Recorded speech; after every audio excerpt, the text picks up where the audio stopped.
Discover the journey of Steve Skipper, an internationally acclaimed artist whose hyper-realistic works capture the intersection of sports, civil rights, and culture. This is Reflections of an Artist, the Art of Steve Skipper.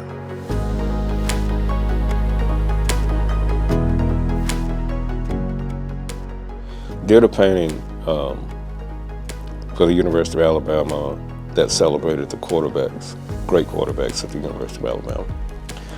And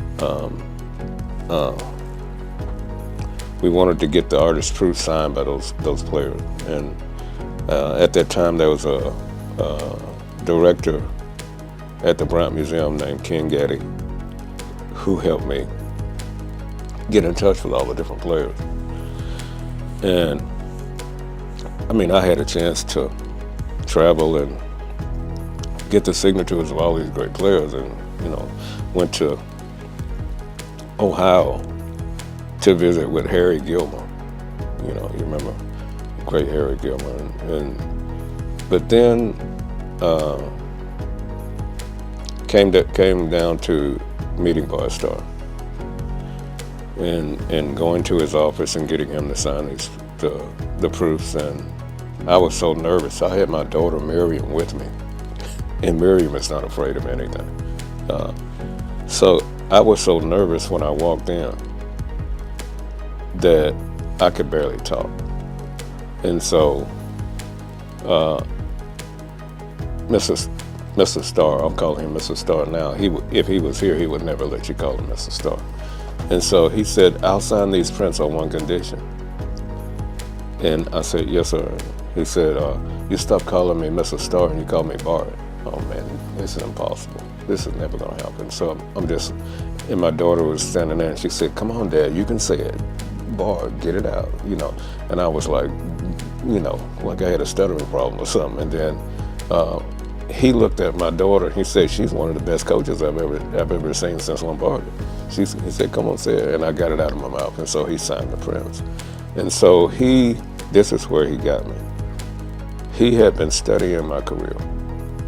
And he saw where I had been having some hard times with some of the people down in Tuscaloosa. And he said that I'm gonna do whatever I can to help you. And I didn't realize what that really meant, So when the opportunity came up to do the first painting for Coach Saban, Coach Saban's represented by Jimmy Sexton, and represented in Memphis, and I went to Memphis and everything.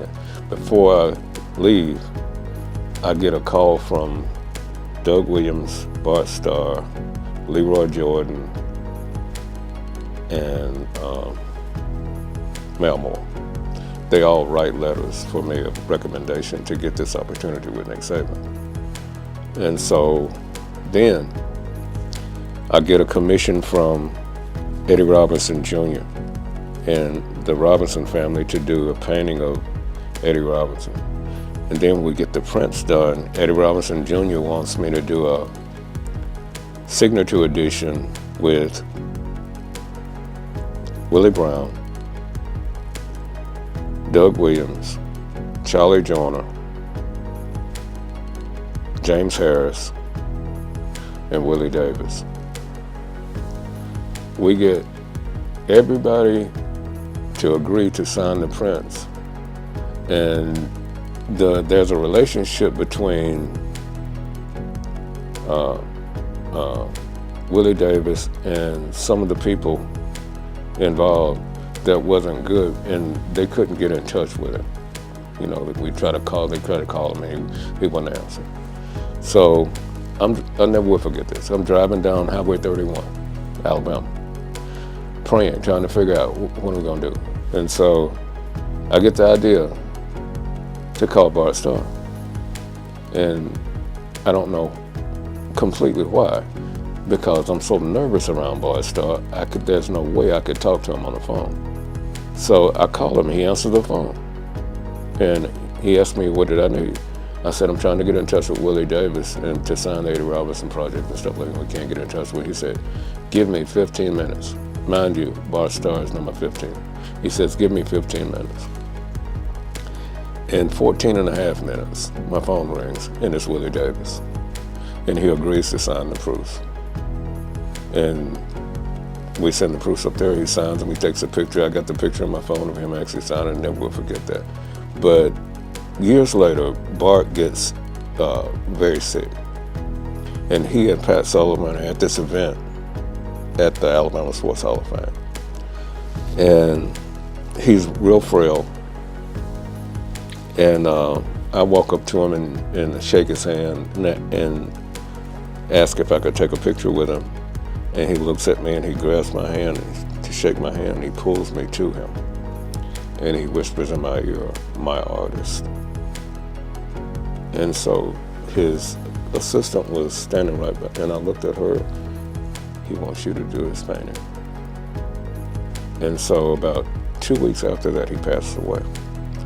And so he told his son and his wife, about what he wanted me to do. Go to the house, and Miss Cherry shows me his study. Beautiful home, but his study has all of this stuff in it. And so God gives me this idea of getting his memorabilia and stuff together about Green Bay and Alabama, and in the background, the stuff about family, because he was just, real strong on family. And so we get memorabilia, man. He had so much stuff, and we got all of his Super Bowl rings and his Hall of Fame ring and put on the table, and the Green Bay helmet and jersey on this end, and the Alabama helmet and jersey on the other end, and all this other different stuff in there. And got the photographer to give me a good shot. Go back to the studio, work, because you're motivated because of what kind of person he was. Work. A little bit over 2,000 hours. Got it. Unveiled the painting, Miss Cherry. She loses it. Thanks for watching. Visit the College Football Hall of Fame in Atlanta, Georgia, where sports, culture, and history collide for an unforgettable experience.